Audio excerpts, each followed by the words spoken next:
Hello, everybody. Welcome to a special, and I mean special, episode of the Dattitude podcast live. We're usually here on Fridays. We're here on Wednesday. This morning, Larry's got some other obligations. We're trying to get this week compressed as fast as we can, as much as we can, early part of the week here. Larry Holder of The Athletic, what is going on, sir? Look, I guess some of y'all get a bye week. I don't in NFL land. So yeah, you're I guess what, taking Friday off? I mean, what are you doing? Well, I mean, I'm taking Friday off of this job, but I still got my other gig where I'm doing play-by-play. So Shaw Evangel on the West Bank. I'll be in your neck of the woods. You could stop by, say hello. We could Play toast. tennis. We could play tennis. I mean, I couldn't play last night. It was too rainy. I couldn't do it. So let you kick my keister in tennis. That would not be pretty. Speaking of getting keisters kicked, the New Orleans Saints. I mean, what is going on with this team, Larry? As we go into this week, we're gonna give some grades in a little bit. We're gonna be on shorter than usual this morning, by the way. Probably gonna try to hold it to about a half an hour or so. So if you want to get in questions or comments, you can do so by typing it in the comment stream. If you're watching on YouTube or Facebook, we'll show it here on the screen. Larry, it's been a weird year for these Saints. They just can't seem to get any consistency together. I thought last week, we both had picked the Saints to win last week against the Vikings. We were both wrong. I just don't. It's so hard to predict this team because you don't know what you're going to get from week to week.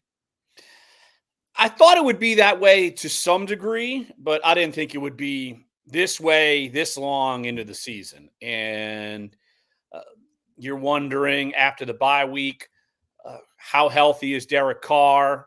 Does that even matter? I mean, that's part of what you're asking too, because if he's healthy, he's been inconsistent at times, even though, look, in weeks before the last game, look, he was actually metrically wise, he was actually pretty good. Like he even though the Bears game wasn't super pretty, obviously they won that one.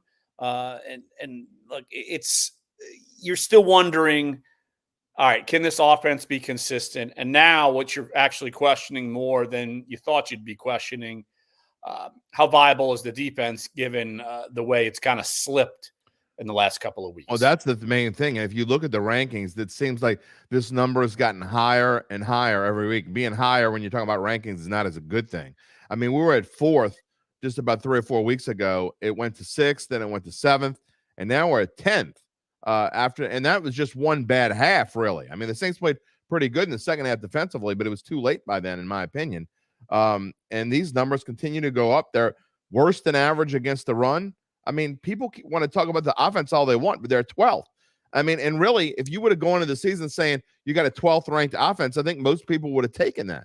And they're bitching about Derek Carr. Well, the passing offense is 12th. It's the running offense that's not doing anything. So all the things that people complain about are not the things I think they should be complaining about. Well, 12th in offense is certainly you could put that in whatever in different contexts, because and I've said it on the pod a couple of times probably this season, how I hear Dennis Allen harping on 400-yard game performances, and I mean, yards don't score you points. I mean, you got to get in the end zone. And so I think that's they are 18th, I believe, in points scored, I believe. So you are a little below average per se if you're going, or you're below the median, and so that's what gets you. You're 18th in scoring. You're basically middle of the road. Your record's basically middle of the road. I mean, that's a middle of the road team. That's about as basic as like John Madden could put it. So there you go. I mean, that's where it is. But you sometimes against bad teams they score points in bunches, and then against anybody that's a decent team, that they have issues. And so that, like, I want to feel like that the Saints can turn it around. And I don't know how, if it's like, wow, they got to turn it around. It's not like they've been bad all year, but it's not like they've been good all year. So what is the turnaround? I mean, it's putting together more than 2 wins. A 3-game win streak would have been excellent going into this. And yet here we are. All you got to do is look at the odds of the Saints to win the NFC South, and they're still the favorite, I'm assuming, They're still the favorite. Yeah, they're the favorite down there, minus 120. You see, you got to bet $120 to win 100. I think that one of the reasons why, not just Saints fans, last week was probably, or this whole week, I guess, since Sunday, they've really pissed me off twice this year. And I think it's because That's it? Yeah, because I'll tell you, the other ones I saw coming. I guess there are two that I didn't see coming. The Tampa Bay game, I didn't see that at all. I didn't see that coming. And then last week against the Vikings, I should have seen it coming and didn't. So I guess it's the second time this year where I should have seen it coming and didn't, because you're going into a chance to win 3 in a row. This team, I don't know if they're worthy of winning 3 in a row. They go out and lay an egg with a chance to go into the bye week feeling good about themselves, kind of changing the script a little bit. And then they go into the week laying an egg. I should have seen it coming, because that's kind of what they deserve. Well, being worthy of getting wins and winning is certainly different. So, you look at, I'd probably look at some teams and say, how is their record where it is? I feel like the Chargers would probably be in the same boat as the Saints. You'd probably feel like they're a little bit more worthy of getting wins because they're more talented, but they haven't. Yep. And, talk about a team that's they're going to fire their coach when the season's over, though. Right. I mean, they were on the verge, I would have thought last year, probably questioning it, but now speaking of, those are two teams in the same boat in terms of expectations. Obviously, one's more talented at quarterback, so they're going the Drew Brees 2014 through 2016 days. But the Saints team isn't as talented at quarterback, and their defense is still the better side of the football. And so, but the Saints are just fortunate they play in a bad division. Meanwhile, the Chargers, they're about to be caught by I think they have been caught by the Raiders, and they're about to be caught by the Broncos. So, talk about, you could be in worse spots. Like the Saints, at least we could talk about where they are and what they're doing. They're at least keeping us interested because they are still, in my mind, the best team in the division. But like you brought up Tampa, and we keep kind of trying to shove them and put them aside. At least like Baker Mayfield, at least he plays well against teams he's supposed to play well against. And the ones he's not, he doesn't. Like, so he lives with the expectation. I feel like with Derek Carr, you don't know if he can play well against the teams he's supposed to, because their schedule, I feel like the same schedule that they played, he should be playing better than and the offense should be playing better than what it has. Yeah, well, that's true. I mean, everything you said is true. I've dogged on Baker Mayfield, but I mean, you're right. I mean, he's beaten the teams he's supposed to beat. And really, I mean, you can look at Tennessee this past week. It was a what and what game, and they didn't just win, they won big. So, I mean, they probably should have beaten Houston and didn't. That was a fluky kind of ending. But, I mean, look, if they keep playing like this, they're going to finish 8-9, maybe even 9-8, kind of dependent. So, I mean, I dog on the Bucs, but they're doing the best that they could probably do. The Saints are completely underperforming. The Falcons, as bad as they are, I think are underperforming with a lousy, easy schedule. Panthers are certainly underperforming at 1-8. The Bucs are the only team to me that are playing as well as they should play. So I can dog them all I want, but you're right. They're doing what they're supposed to do. Here's the thing with Tampa. If they played today, the Saints and the Bucs, I'd take the Bucs. But I would still take the Saints to win a division, which is weird. But still, like I just don't trust. I feel like Tampa has the right pieces to make life a little tougher for the Saints.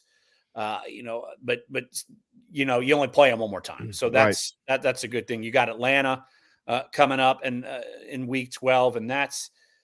Do you have to pick a winner in that game? I almost feel like I should just pick a tie. We'll do that next week. Dustin is joking completely. By the way, there's breaking news this morning in the NFL. Deshaun Watson is out for the season with a bum shoulder. I said 3 weeks ago on this show, they would find a way to banish Deshaun Watson into oblivion because the Browns are a better team without him. He is a much better quarterback than P.J. Walker overall, but the Browns are a better team without Deshaun Watson being a distraction, and they will prove that the rest of the season. I think, by the way, we're going to get to our NFL picks for the week. I love Cleveland. It's not in my picks now, but it will be.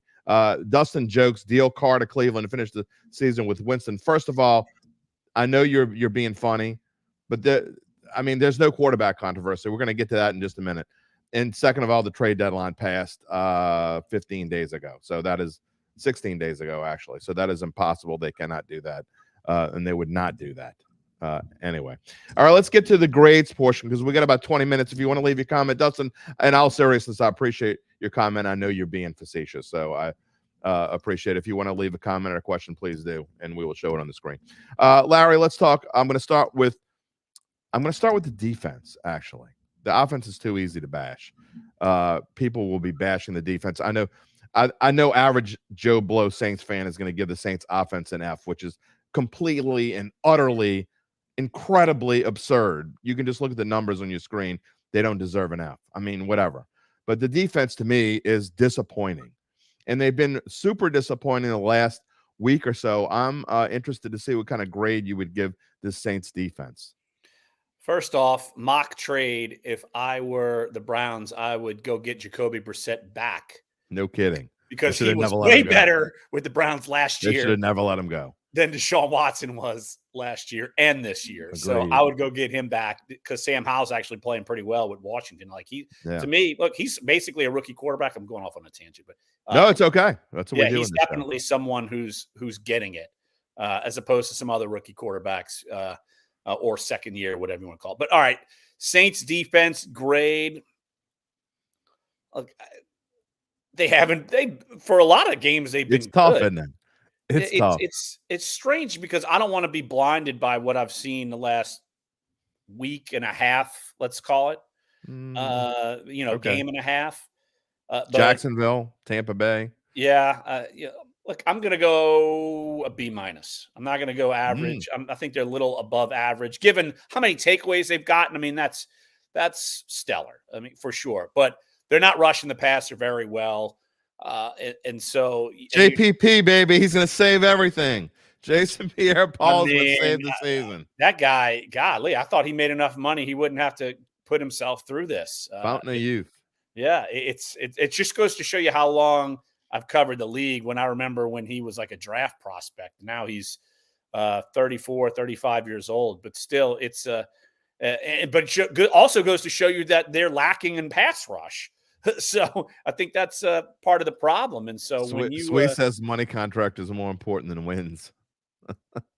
Well, if you were that's true. I mean, depends on who you are. If you're a player, you could go for forever as long as you're getting paid. So what? So, but I'm going to go B-. I think if I wouldn't have seen them kind of stagnate in a half 2 weeks ago, and then really stagnate in the first half against the Vikings, I probably would have given them a higher grade. Like I said, because of the takeaways, that's a big plus. But you want to see them affect the quarterback a little bit more. And, they have been slipping. Like, if we were doing the first quarter of the season, I probably would have given them much better grade. But overall, I'm going to give them a B-. It's funny because you just changed my opinion a little bit. I was going to give them a D. Woo! Sheesh. But you're right. I'm not putting enough on the early part of the season where they actually kind of carried them in the Tennessee victory. Not kind of, they did. The defense carried them in the Tennessee victory. Carolina too. Carolina. So the first 2 games of the season, they certainly carried them. But there have been games where they've laid absolute eggs. And I don't care if you just do it for a first half and then you come back and play better. Last week was horrendous. Josh Dobbs is not a good quarterback. I don't care what anybody says. And he can go out and do whatever he wants. I think he's going to go to Denver this week and prove who he is. So the Saints defense gave up 288 yards in the first half, and I think then he gave up 88 yards in the second half and showed who Josh Dobbs really was. Jacksonville, same kind of game. They locked up Trevor Lawrence in the second half, but the damage had already been done. They're too inconsistent. They're playing way under their capabilities. If I know 10th in the grand scheme of things, it's probably a B- kind of ranking, but this team doesn't deserve that. They shouldn't be 10th in total defense. They should be 5th, 6th, somewhere around there. They got too much talent to be 10th. I agree with you. The takeaways keeps them from being a D. That's the main thing you said that changed my mind. The takeaways keeps them from being a D, but they're nothing more than average in my opinion. they're playing way below their capability. So I give the defense a C. Yeah, I'd go average if not for the takeaways, because I agree that the expectations are bigger and better, and that given the teams that they've played, yeah, I mean they've got to be, that side of the football has got to perform better overall. But yeah, the takeaways to me propels them given the last couple of weeks. So yeah, I think they're slightly above average. If those other 2 weeks didn't exist, the grade would be higher for me. All right, we're about to get to the offense, and I'm welcoming in comments. I know that I've been snippy at times to comments that I deem not exactly, let's say, intelligent, but lack of a better way to say it. But I promise to be nice. So you can say F or whatever you want to say. You can say A. I'm not going to make fun of you. I promise. You leave a comment if you want, and I'll show it on the screen, and we'll just leave it at that. But let's talk about the offense again. Let's be realistic as well. And before we get to that, Dustin was being funny. He says, on a serious note, play calling coaching continues to be awful with the execution, which keeps the defense in the field. At what point does DA get pressured to make real changes? You know what, Dustin, we're going to get to that because we're going to give the coaching a grade too. That's going to come up after the offense.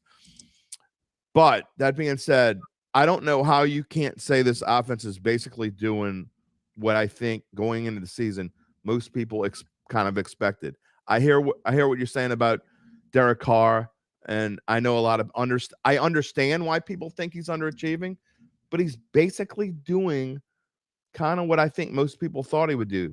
I'm interested to hear your grade for offense. I will go C-. I will go sort of average. Okay. Because I look, and that's a good statement with Derek Carr. And you and me have talked about this till we were blue in the face and getting bluer in the face. My ceiling for Derek Carr is the top 12 quarterback. Midpoint of the season, he was, I think, 16th.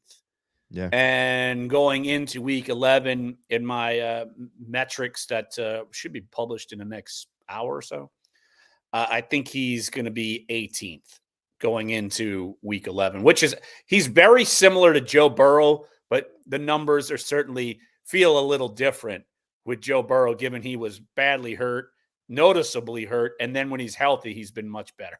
So there's definitely context there. So I do, but look, the offensive line played poorly, then bounced back. Run game to me still hasn't been what you want it to be. At times it can be, at times it's not. Quarterback play, he's not. Carr's not playing at his ceiling in terms of hierarchy in the league, and so, like I said, C-. Look, it's what's the difference between a C- and a D+? It's like, can I do a whole lot?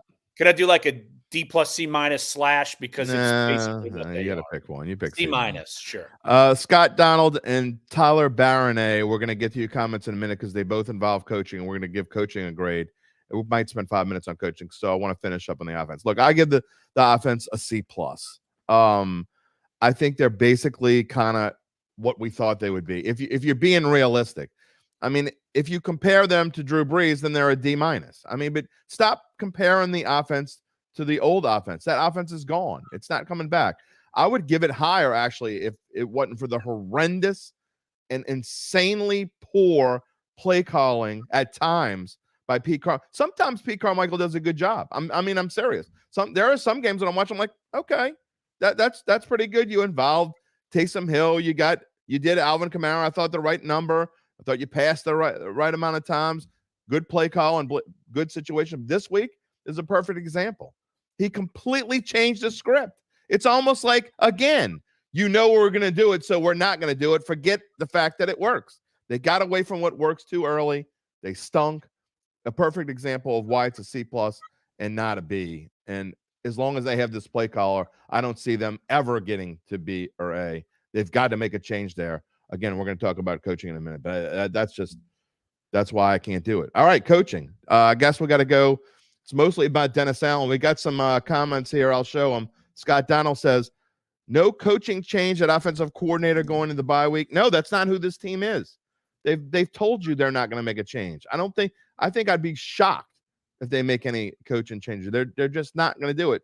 Dustin says he agrees with my assessment. Tyler is saying, let's see, since they seem intent on keeping Carmichael for whatever asinine reason, at least turn over the play calling duties to someone else. Too many weapons not to have more offense success than this, though. I don't necessarily disagree with that. I think, but they're not. I mean, before we get to the grades, you covered. You don't now, but I mean, you've covered this team and watched them closely for over a decade now, and then you watched them for 40 years. But I'm just saying, as far as a reporter, you've watched this team for almost 2 decades now. I mean, it's not who they are, Larry. They don't make changes like this in the middle of a season. Well, Dennis Allen doesn't seem to be super impulsive. Maybe Sean Payton would make this change. I mean, that's the difference because Sean Payton has made the change before, and it involved Dennis Allen. Defense, that's right. When he fired Rob Ryan going into the bye week and brought Dennis Allen up from his defensive coordinator in waiting position to actually defensive coordinator. But I'm sure Saints fans saw what happened yesterday in Buffalo and are thinking, "What the hell is going on?" Yeah, Ken Dorsey being fired that'll Right. change everything. If they don't have 12 men on the field and that field goal is no good, Buffalo wins the game and they don't fire Ken Dorsey. Why didn't you fire the special teams coach? Well, look, the offense has certainly not been putting up points on the board enough in Buffalo, and maybe. If you look at one team compared to the other, the Bills have a much better quarterback and no running game. Yep. That to me is a fundamental problem. So I agree. The Saints don't have as good of a quarterback, and yet they have to run the football to be effective with a quarterback and not necessarily their running back. So that's a bizarre setup in and of itself, but that's what they've made for themselves. And so they should have hired Joe Brady when they had the chance. I'm being serious. I mean, Joe Brady's now the offensive coordinator at Buffalo. I'm going to find out. Well, he also was fired in Carolina when they were not very good. And they also had a coach that was completely inept and proved he can't coach on the NFL level. So you got to take that with a grain of salt. Well, maybe Joe Brady can do a better job. Obviously, he's got better weapons to work with in Buffalo, so maybe he can change that thing around. But still, look, that going back to it, maybe look, and it's all part of a coaching grade. Dennis Allen, it seems like he doesn't coach with kind of almost like a fire, and he's not impulsive. 100%. I agree. And so you look, same timeline actually as the Bills. Ken Dorsey was promoted to offensive coordinator beginning of last year. He got a year and a half, and the offense regressed, and now he got fired. Pete Carmichael had a year and a half as an offensive coordinator. Basically, you could have done the same shift, but look, Joe Brady at least has called plays before, and Ronald Curry hasn't been that full time. But still, it just shows you the different styles and almost kind of like. But why wouldn't you see, Larry? Why wouldn't you see what Ronald? Look, I was not a proponent for Ronald Curry calling plays in the beginning of the season, but I'm at the point now where why wouldn't you just see what's it going to hurt? I mean, you're 5-5. Again, it's been such a roller coaster ride. I don't know what you could see in Pete Carmichael where you wouldn't say, you know what, we're going to give him a chance. We're going to give Ronald Curry a chance, and in one game here, pick a game. I don't care what game you do it. Where we're going to let him call the plays. Yeah, I wouldn't have been opposed to that. Like, if they made a move, I'd have been like, okay, it's almost like, okay, I see them actually trying. Like, it's weird to say that. I know they're always trying, but the perception is, wow, okay, they see something is amiss. Let's shake something up. And so it just doesn't seem that that's the way this team goes. And, it's something that I'm sure is troubling to Saints fans, and while other teams are doing it, and look, it's it goes back to the overall. All right, I might as well just give my grade for coaching. I mean, it goes all the way back to that. I mean, look, I'm giving it a D just because the team has not lived up to expectations. Even if you you're 6-4. That to me would be expectations. 5-5, you should be better than that. So you're below average. So you get a D. I mean, that's to me D. Look, that's very reasonable. Tyler says, if my thing will click here, go sign Ken Dorsey. Anyone would be an upgrade over Pete Carmichael. I can't disagree. I wouldn't disagree, actually. Can't disagree. I don't know why Pete freaks out when we get down and wants to send 4 receivers 80 yards deep. I mean, that was kind of my point of Dattitude earlier in the week in my Derry's Dime. I mean, the last play, or the last real play, not the last play with the big banner or whatever, but the last real play when Jameis threw an interception, you've got a first down at the Minnesota 46 with 1 minute and 48 seconds left in the game. You need to score a touchdown. Why in the hell? Not only are they running a deep route, Larry, but Pete Carmichael decides he's going to run 3 deep routes together in the same spot. There were 3 guys within 4 to 5 yards of one another on that pass. And you can blame Jameis all you want, but someone called that play. Why that play's even in the playbook, I have no idea. Where you have 3 guys go deep in the same spot. It makes 0 sense, and it was proof. To me, that play is proof that Pete Carmichael is not an NFL offensive coordinator. Well, I always wonder what the actual first read is on the play.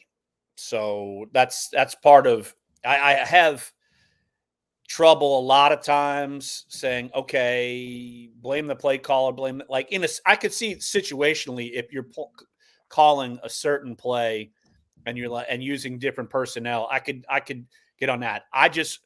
I wonder because Jameis is Jameis. Like he could be like, oh, I'm taking a shot. You don't know what actually the first read was, what it was supposed to be. Now, you mentioned. Why would there ever be 3 receivers, though, in that spot? You could look at the whole field all you want, but the fact that there were 3 receivers within 5 yards of one another, 35 yards down the field, when all you need is a first down, or not even a first down, 6 yards, get started. That shows to me that's how that play was. No matter where Jameis, whatever his read was, wherever he threw the ball, the fact the play was designed to do that is insanely stupid by one man who designed the play. Well, you could take the defense all deep and then leave someone short. And if it's like, hey, Jameis, throw it short or throw it out of bounds, like that could have been the play. Like, I mean, maybe he should have thrown it out of bounds. I don't disagree with that better part. Than the pick, right? And it was stopped. No doubt about that. No kidding. But look, obviously you're not in an optimal situation anyway because Jameis is playing. Like that's, but who knows? It's not like we haven't seen Derek Carr make some sort of throw like that. And you're like, what are you doing, man? So it's something that is, boy, it's rough. Just add it all up. You're being as nice as you possibly can. I get it. I don't have to be, and I rarely am. So that's who I am. I really don't have to be, but no, you don't have to be, but you are. That's who you are. Gabe DA is stuck on stupid. That's a little. That's probably a little harsh. Brandon, preach. Play calling sucks. It sucks. So therefore, you gave him a D. I'm going to say it a little bit differently than you, but I come up with the same grade as you. I give the coaching a D as well. Look, I don't know why. I really don't know why, and I don't know why I'm going to say this. I am not 100% convinced that Dennis Allen can't be a coach in this league. I'm getting there. I'm not 100% convinced. Now, that being said, I'm 100% convinced that they need to make changes on their staff. 110%, even though that's not really possible in the grand scheme of things. They got to make changes on the staff. And like you said, he's hesitant to do so. Or maybe, and here, when you talk about like play calling, when there's things we don't know, there may be things behind the scene that we don't. Maybe Mickey Loomis isn't letting him. Maybe he wants to make a change and he can't. I mean, that's certainly a possibility. Maybe it's been discussed and Mickey or someone else behind the scenes is saying, nah, you know what? Pete's got a family here. We like Pete. He's been loyal to our team. He worked for Sean Payton. He didn't call any plays. He sat there with his clipboard and didn't do anything. But we're going to be nice to him, and we're not. So, I mean, we don't know what's going on behind the scenes. Something like that might be the case to not get rid of him. But, look, it's something that and maybe they don't want to make a mid-season disruption change. But, I mean, we've seen the organization push to move on from assistant coaches. I mean, that happened going into 2017 when Sean Payton had to fire best buddy Joe Vitt and some other guys who he'd been close to for a long time, or guess what? Sean was going to be the next out the door. So I would be floored if that wasn't the case this offseason, where it's okay, you got to bring in fresh faces offensively. Yeah, I agree wholeheartedly. Or otherwise, guess what? You're going to be canned. So that's I would, but maybe they don't feel. And look, true. Yeah, maybe you brought it up that, all right, they're saying, well, what's the difference between Pete Carmichael and Ronald Curry calling plays? Let's just go with what we have. And then this offseason, let's do a large search with offensive coordinator and such. But, well, here's the thing. And you were saying something about Dennis Allen. You're not convinced he can be a head coach? Like, you think I'm not 100% convinced he can't be a head coach. It would be different if he had a better quarterback. Like, they have coaches that are mediocre and have look, if you got talent, here's what concerns me about this team, and this is on the coach. I get that. It's not just the coaches. What bothers me is there seems to be a lack of chemistry on this team. And if you look at Sean Payton, the one thing that he was great, he was great at a few things. There were things that he wasn't so great at. One of the things that he's always great at was getting in his kind of players that fit in and making, like, he was always cognizant about what made chemistry work. He's having a tougher time of that in Denver because I think that Russell Wilson's frankly a loon ball. And when you don't have a quarterback, this is what you got. When he went there knowing that I got Russell Wilson, it's hard to change everything when you got a quarterback that doesn't necessarily work. Everything starts there. But he was great at forming chemistry, and I don't think that Dennis Allen has found a way to do that yet. This team has got to find some chemistry going down the stretch. They're the kind of team where I think, other than Detroit, I don't think we've talked about this. I don't think there's a game on the schedule where I don't think the Saints not only could win, but should win going in. They won't. They're not going to win 6 out of 7 games. We know that. I mean, let's be realistic. But they could and should, but they won't. And I think part of it is because they can't get it all together. Well, I don't know what type of player is a Dennis Allen type player. Like, I don't have a definition. I mean, I agree. Obviously he absorbed Sean Payton players. I mean, and obviously that worked for them, but Sean Payton is a different mentality guy as a Dennis Allen. And so I think that's, who's the best player? Who's the best player on this team right now that wasn't here when Sean Payton was here? Oh my gosh. Tough call, isn't it? I mean, think of it like that. Who's the best Dennis Allen player? I don't know the answer. I really don't. I don't know the answer. Granderson was here already, right? Granderson was here already. You're not. I don't even know how to answer that. I mean, let's just go through a couple of them. I guess what. Olave wasn't here, right? Olave wasn't. I guess it's Olave, but he's already shown that he's a roller coaster. He's all over the place. So I don't know how to answer that. I mean, the question just popped into my head. But you think of that. Is it Derek Carr? I mean, Brisset. I mean, maybe it is Brisset. I don't know. I mean, but when you start talking about that and you can't come up with any player that's been really good, that's a Dennis Allen player. I mean, again, Olave, I think, is underachieving. Brisset, I think the fact we can't even say Derek Carr is a problem. JD says it's Pete Carmichael. His playbook and offense is ridiculous. It doesn't go with the quarterback, Derek Carr. I don't disagree with that. I don't disagree with that at all. I mean, you can blame Derek Carr for a lot of things, but then that's Derek Carr's fault, right? Why are you just coming here for the money? You got $40 million. You weren't going to get $40 million elsewhere. Why would you come to New Orleans if you're Derek Carr? Oh, well, he saw it as a chance to maybe win. Like, that was the best. You could have gone to the Jets before they signed Aaron Rodgers. They wanted Derek Carr. Well, I don't know if they wanted, but he certainly could have gone to the Jets.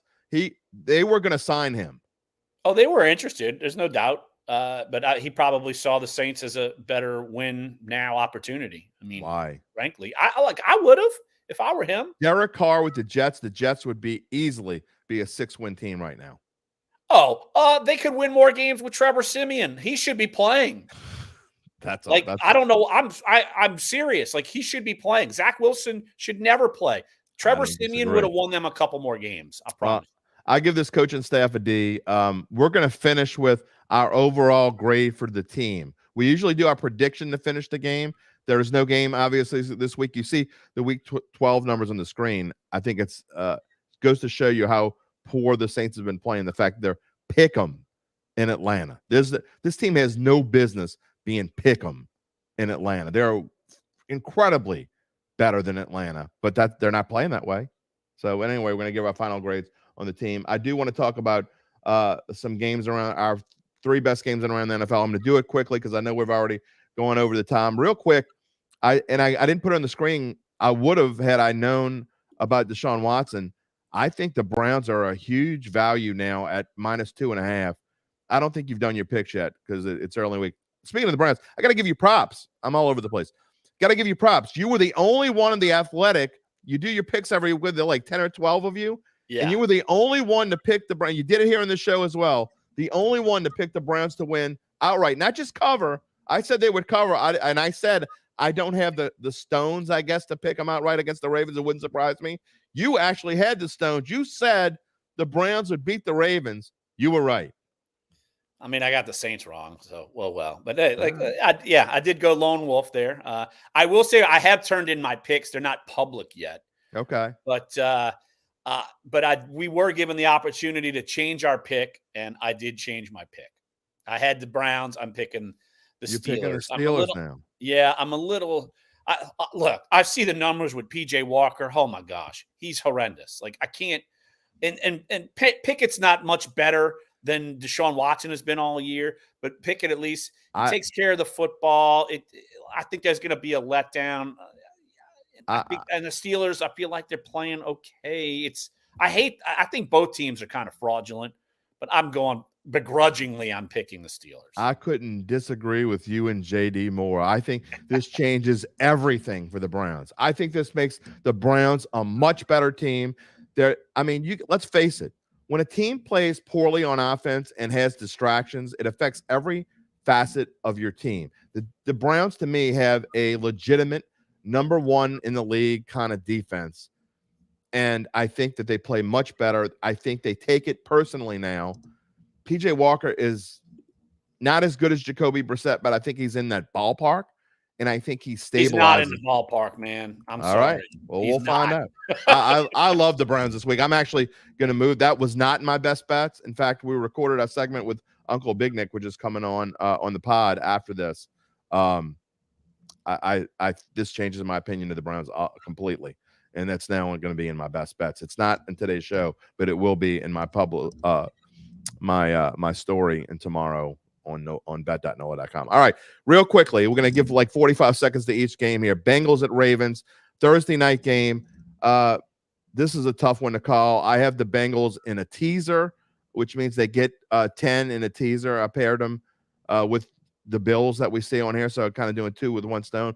But, man, this could go either way. What do you have here, Bengals and Ravens? It definitely could go either way. I am going with the Bengals. But I'm even more hesitant because I know the Bengals, both defensive ends, Trey Hendrickson and St. Hubbard, are banged up. And so that's an issue. Big time. So yeah, I think that's scaring me a bit. But I'm rolling the dice here. I'm going in Joe Burrow. I trust, and let's go. Even though the Ravens defense is a little banged up too in the secondary. I know Humphrey got hurt last week, but I don't know his status and such. But I'm kind of rolling the dice here and basically going in Joe Burrow. I trust with the Bengals straight up. I am not going to be wishy-washy here. I do think the Bengals compete. I do think they keep it close. I like them to cover. I think it's a field goal kind of game, but I think the Ravens win. I think the Ravens at home after last week. I might have been more inclined to pick the Bengals had the Ravens won last week, but when you lose a game like that, a good team to me takes that personally. And I think you see a really good Ravens effort. And Trey Hendrickson being out does change my opinion a little bit. Again, I like the Ravens to win, but I like the Bengals to cover. All right, Jets and Bills. Look, I think this is an interesting game because the Jets defense, you want to talk about being on an island. They really have been on an island. We got a comment. CJ, come on. I said I was going to be nice to my listeners, so I am not going to go full bore here, but you cray. You think Zach Wilson and Derek Carr are close talent-wise? It's not close. It's really not close. Derek Carr is much better than Zach Wilson. And this Jets team, I think they're about to go on a schneid. The Jets wish they had Derek Carr. Right. Exactly. There's no question about it. And the Bills, to me, that 7 is a lot, especially the way that they've been playing. I do think they get a little juice out of making a change at OC. It's not because of Joe Brady. I just think when teams make changes like this, they do see a little juice. They're about to go on a ridiculously crazy tough schedule, are the Buffalo Bills. This is an absolute must win for the Bills. So this is the last time that I back them if they can't win this one. I think they win. I do think they cover. But the Jets, they're about to go on a schneid. Yeah, I agree. This is a must win because of that schedule, and they're at a bit of a crossroads. There's no doubt about it. I'm going Bills and to cover and straight up, and I would say there's one reason. His name is Zach Wilson. They can't move the ball. I don't care. The Bills could do a couple quick strikes. They might win 14-6, then they cover. But I don't trust the Jets offense at all, period. I just said it. Trevor Siemian, I would start him now. I don't get it. 8 offensive touchdowns all year long. That is insanely poor. That is so bad. And then the marquee matchup, one of the marquee matchups of the season, is on Monday Night Football. It's about time there's a good Monday Night Football game. It's been a while. I mean, those guys, Joe Buck and Troy Aikman, have not had a good run here with the games they've had to play. A call. Eagles at Chiefs in a Super Bowl rematch. This one is being played in Kansas City. The Chiefs are a 2.5-point favorite. We've seen this at 3. It's dropped down. The Sharps have moved it down to 2.5. I don't know if it'll stay there or not. Interesting line. I picked the Eagles to win the Super Bowl last year against the Chiefs. I'm picking them again. I think the Eagles are starting to roll, and I think that defensively they could shut down a Chiefs offense that has not been as good, and Patrick Mahomes has not been as good as he's been in previous years. Obviously, they're good enough. There's a reason why right now the Chiefs are co-favorites with the 49ers to win the Super Bowl. And the Eagles are like scantly behind both of them. But still, I just feel like that the Eagles are starting to roll. Jalen Hurts is starting to roll. They're not going to be intimidated by any of that crowd stuff. It's something that in Jalen Hurts, I'm going to trust. So give me the Eagles straight up. In Patrick Mahomes, I trust. Something's not right with Jalen Hurts. I'm not sure what it is. And I know he's a little dinged up. He's questionable on the injury report. We all know he's going to play. I don't think he's questionable to the point he's not going to play. But you know what else is going to rear its head here? It's kind of reared its head throughout the season and at weird times. I think the fact that the Eagles are missing both of their coordinators who are now in Indianapolis and Arizona and respective head coaching, especially Shane Steichen. I think they really miss Shane Steichen. And I think it kind of shows up here. Maybe that's what's different about Jalen Hurts. I don't know. But this is an interesting game. Wouldn't surprise me if the Eagles won. I just don't think they will. I think that Patrick Mahomes is always better against really good teams. He kind of rises up to the level of the competition. And who knows? Maybe Swifty will be there.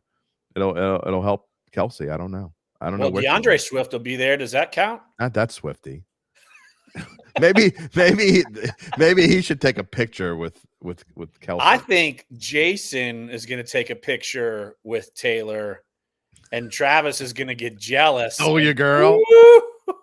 That would be quite interesting. All right, before we go off the show, and shocker, Larry and I disagree on an NFL pick. Never happens. Happened today. All right, final grade for the New Orleans Saints as they go into the bye week. Overall team grade. We see their real grade is their record, 5-5. What do you give this Saints team as a grade? D+. Their record should be better. Means, in my opinion, they're below average of what I thought. So D+. Interestingly, I didn't know what grade I was going to give them. I was just going to kind of go on the fly. But when you said D+, it was like bells rang. That's the grade. That's a perfect grade for this team. I probably, if they would have gone into this week with a victory, I probably would have gave them a C+. I still wouldn't have gave them a great grade. But with this schedule, this team ought to be 7-3 easily. It's not even so much they lost last week. You could see going to Minnesota and losing. You can excuse them. But the way they played in Minnesota with absolutely no heart, no focus, and no game plan for the first half of that game last week is unacceptable. And I think it's a microcosm of the entire season. So I'm with you. Give them a D+. I don't think that's a bad one at all. Yeah, all right, next week. If they beat Minnesota, I probably would have gone C+.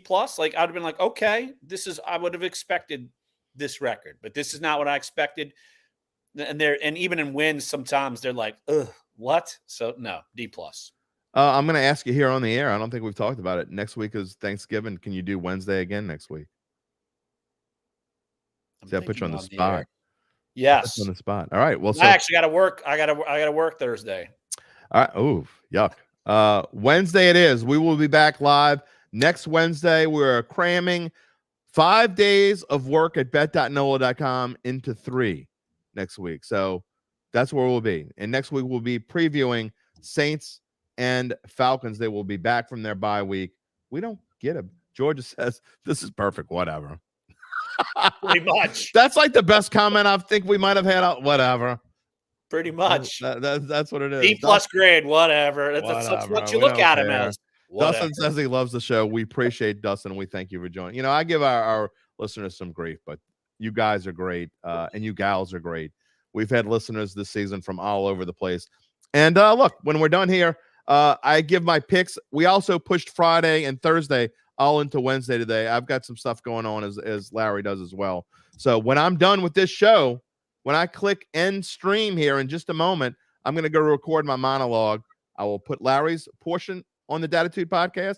I will put Uncle Big Nick's our best bets of the week on the Dattitude podcast. One big Dattitude podcast, episode 190. You get it wherever you get your podcast. Larry, have a wonderful weekend. Don't work too hard, my friend.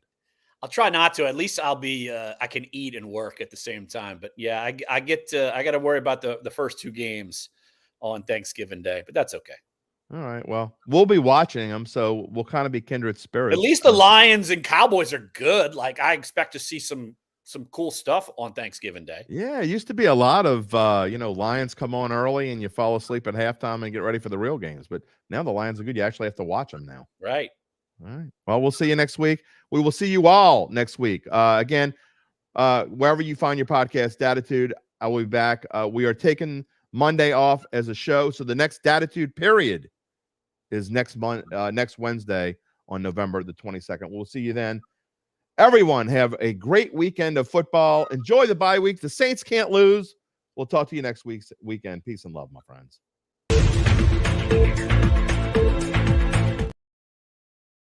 Whoops, wrong thing. I meant to press this.